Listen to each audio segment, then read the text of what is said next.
Social മീഡിയയിൽ reels post ചെയ്യുന്നുണ്ട്, ads run ചെയ്യുന്നുണ്ട്, അതുപോലെ ലൈക്സും കമൻറ്റും ഷെയർസും ഫോളോവേഴ്സും വരുന്നുണ്ട്.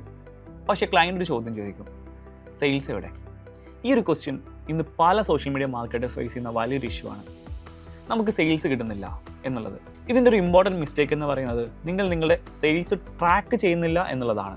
സോ ഈ വീഡിയോയിൽ നമ്മൾ ഡിസ്കസ് ചെയ്യാൻ വേണ്ടി പോകുന്നത് എങ്ങനെ നമുക്ക് സോഷ്യൽ മീഡിയ മാർക്കറ്റിൽ നിന്നും സെയിൽസ് ട്രാക്ക് ചെയ്യുക എന്നുള്ളതാണ്. അത് ഏറ്റവും ഇമ്പോർട്ടൻറ്റ് ഫാക്ടർ എന്ന് പറയുന്നത് നമ്മൾ ആഡ്സ് റൺ ചെയ്യുന്ന സമയത്ത് നമ്മൾ പ്രോപ്പറായിട്ടുള്ള പാരാമീറ്റേഴ്സ് കൊടുക്കുക എന്നുള്ളതാണ്. അതായത് UTM പാരാമീറ്റേഴ്സ് കൊടുക്കുക എന്നുള്ളത്. പറഞ്ഞു വരുന്ന കാര്യം, നിങ്ങളൊരു ആഡ് റൺ ചെയ്യുന്ന സമയത്ത് അവിടെ നമ്മൾ ഏത് സോഴ്സിൽ നിന്നാണ് നമുക്ക് റിസൾട്ട് വന്നിരിക്കുന്നത്. ഇപ്പോൾ ഫോർ എക്സാമ്പിൾ വെബ്സൈറ്റിലെ ഏത് പേജിൽ നിന്നാണോ, അല്ലെങ്കിൽ ഇൻസ്റ്റഗ്രാമിൽ നിന്നാണോ, ഇതുപോലെ ഏത് പ്ലാറ്റ്ഫോമിൽ നിന്നാണ് നമുക്ക് റിസൾട്ട് വന്നിരിക്കുന്നത് ട്രാക്ക് ചെയ്യാനുള്ള ഒരു ഓപ്ഷനാണ് UTM പാരാമീറ്റർ എന്ന് പറയുന്നത്. ഇതിനായിട്ട് സ്പെസിഫിക് ടൂൾ തന്നെയുണ്ട്. ജസ്റ്റ് നിങ്ങൾ ഗൂഗിളിൽ UTM പാരാമീറ്ററിൽ പോയിട്ട് നിങ്ങളുടെ ഡീറ്റെയിൽസ് കാര്യങ്ങൾ, നിങ്ങളുടെ വെബ്സൈറ്റിലെ പേജിൻ്റെ ലിങ്ക്, അതുപോലെ ക്യാമ്പയിൻ ID, അതുപോലെ ക്യാമ്പയിൻ ഡീറ്റെയിൽസ് കാര്യങ്ങൾ കൊടുത്തെങ്കിൽ ഈസി ആയിട്ട് നിങ്ങൾക്ക് എന്ത് ചെയ്യും, UTM പാരാമീറ്റേഴ്സ് എടുക്കാവുന്നതാണ്.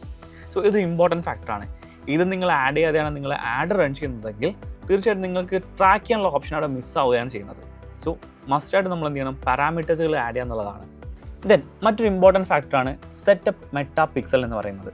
നമ്മൾ ട്രാഫിക് ക്യാമ്പയിനും അതുപോലെ സെയിൽസ് ക്യാമ്പയിനുകളും മറ്റ് ക്യാമ്പയിനുകൾ റൺ ചെയ്യുന്ന സമയത്ത് മസ്റ്റായിട്ട് നമ്മൾ നമ്മുടെ മെറ്റാ പിക്സൽ ഇൻ്റഗ്രേറ്റ് ചെയ്യുന്നതാണ്. മെറ്റയുടെ തന്നെ പ്ലാറ്റ്ഫോമായിട്ടുള്ള ഇവൻറ്റ്സ് മാനേജറിൽ നമുക്ക് ഇവൻറ്റ്സുകൾ ട്രാക്ക് ചെയ്യാനുള്ള ഓപ്ഷൻ അവൈലബിൾ ആണ്. അവിടെ നിങ്ങൾ നോക്കുകയാണെങ്കിൽ കൺവേർഷൻ API ട്രാക്ക് ചെയ്യാനും അതുപോലെ തന്നെ മെറ്റാ പിക്സൽ ആണെങ്കിലും ആപ്ലിക്കേഷൻ ആണെങ്കിലും സ്പ്രെഡ്ഷീറ്റ് ആണെങ്കിലും ഇതൊക്കെ നമുക്ക് കൊടുത്തുകൊണ്ട് എന്ത് ചെയ്യാം, ട്രാക്ക് ചെയ്യാനുള്ള ഓപ്ഷൻ അവൈലബിൾ ആണ്. അതിൽ ഇമ്പോർട്ടൻറ്റ് ഫാക്ടറാണ് മെറ്റാ പിക്സൽ എന്ന് പറയുന്നത്. നമുക്ക് നമ്മുടെ വെബ്സൈറ്റിലെ ആക്ഷൻസുകൾ, അതായത് പേജിലെ വിസിറ്റേഴ്സ് ആയിക്കോട്ടെ, പേജിലെ ബട്ടൺസ് ക്ലിക്ക് ചെയ്തായിക്കോട്ടെ, ഇതുപോലുള്ള ആക്ഷൻസ് കാര്യങ്ങൾ നമുക്ക് ട്രാക്ക് ചെയ്യാൻ വേണ്ടി പറ്റും. മസ്റ്റായിട്ട് നിങ്ങൾ ക്യാമ്പയിൻ റൺ ചെയ്യുന്ന ഒരാളാണെങ്കിൽ മെറ്റാ പിക്സൽ ഇൻ്റഗ്രേറ്റ് ചെയ്യാൻ വേണ്ടിയിട്ട് നിർബന്ധമായിട്ട് ശ്രദ്ധിക്കേണ്ട ഒരു കാര്യമാണ്.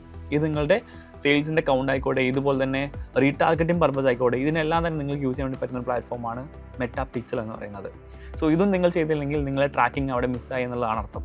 സോ മെറ്റാ പിക്സലിൻ്റെ മറ്റൊരു ഏറ്റവും വലിയ പ്രത്യേകത, ഈവൻ ഒരു ഇനിഷ്യൽ ചെക്കൗട്ട് പോലും, നമ്മുടെ ഇ-കൊമേഴ്സ് സൈറ്റ് ആണെങ്കിൽ ഒരു ഇനിഷ്യൽ ചെക്കൗട്ട് പോലും അവിടെ നമുക്ക് ക്രോസ് ചെക്ക് ചെയ്യാൻ വേണ്ടി പറ്റുന്നതാണ്. ആരൊക്കെ വന്നു, ആ കൗണ്ട് അവിടെ അവൈലബിൾ ആണ്.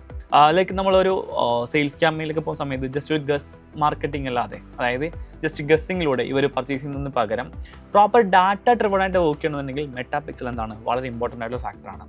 സോ അടുത്തൊരു ഇമ്പോർട്ടൻറ്റ് ഫാക്ടറാണ്, ഇന്ത്യയിൽ പലപ്പോഴും കണ്ടുവരുന്ന കാര്യമാണ് വാട്സപ്പിലൂടെയും അതുപോലെ കോൾ വിളിച്ചുകൊണ്ടുള്ള ലീഡ്സ് കളക്ഷൻ അല്ലെങ്കിൽ സെയിൽസ് എന്ന് പറയുന്നത്. ഫോർ എക്സാമ്പിൾ ബിസിനസ് വാട്സപ്പിൻ്റെ ലിങ്ക് ആണെങ്കിലും അതുപോലെ തന്നെ കോൾ ചെയ്യുന്ന സമയത്ത് how do you get number എന്നുള്ള രീതിയിലോ അല്ലെങ്കിൽ നമ്മൾ എങ്ങനെയാണ് അപ്രോച്ച് ചെയ്യുന്ന രീതിയിലുള്ള ക്വസ്റ്റ്യൻസുകൾ അവരോട് ചോദിക്കുന്നത് ഇമ്പോർട്ടൻറ്റ് ഫാക്ടറാണ്. സോ പലപ്പോഴായിട്ടും അവർ പറയുന്ന ടേംസ് ആയിരിക്കും, റീൽസ് കണ്ടിട്ടാവാം അല്ലെങ്കിൽ ആഡ്സ് കണ്ടിട്ടാവാം, ഇതുപോലെ ടേംസുകൾ അവർ പറയുന്നുണ്ടാവും. സോ മസ്റ്റായിട്ട് നമുക്ക് ട്രാക്ക് ചെയ്യാൻ വേണ്ടി പറ്റണം. ഇത് ആക്ച്വലി ഒരു മാനുവൽ ട്രാക്കിംഗ് മെത്തേഡും കൂടിയാണ്. നമ്മൾ ഡയറക്റ്റ്ലി വിളിക്കുന്നതായിക്കോട്ടെ അല്ലെങ്കിൽ ചാറ്റ് ഓപ്ഷൻ ആയിക്കോട്ടെ. ഇനിയിപ്പോൾ ചാറ്റ് ഓപ്ഷനാണെങ്കിൽ നമുക്ക് അവിടെ ഓട്ടോമേഷൻസുകൾ സെറ്റ് ചെയ്യാൻ വേണ്ടി പറ്റും. ഹൗ ഡു യു നോ, അല്ലെങ്കിൽ നിങ്ങൾക്ക് എങ്ങനെയാണ് ഞങ്ങൾ അറിയാമെന്നുള്ള കാര്യങ്ങൾ എന്ത് ചെയ്യുന്നു, ക്വസ്റ്റ്യൻ ചോദിക്കുന്ന സമയത്ത് അവിടെ ഓപ്ഷൻസ് കൊടുത്തുകൊണ്ട് നമുക്ക് എന്ത് ചെയ്യാം, ഈ പറഞ്ഞ പോലെ ട്രാക്ക് ചെയ്യാനുള്ള ഓപ്ഷൻ അവൈലബിൾ ആണ്. സിമ്പിൾ തിങ് ഈസ് ദാറ്റ് ഇവിടെ മാനുവൽ ആയിക്കോട്ടെ അല്ലെങ്കിൽ ഓട്ടോമാറ്റഡ് ആയിക്കോട്ടെ, വാട്സപ്പ് കോളുകളും അതുപോലെ വാട്സപ്പ് ചാറ്റുകളും അതുപോലെ തന്നെ ഡയറക്റ്റ് കോൾ ലീഡ്സുകൾ നമ്മൾ എന്ത് ചെയ്യേണ്ടതുണ്ട്, ട്രാക്ക് ചെയ്യേണ്ടതായിട്ടുണ്ട്.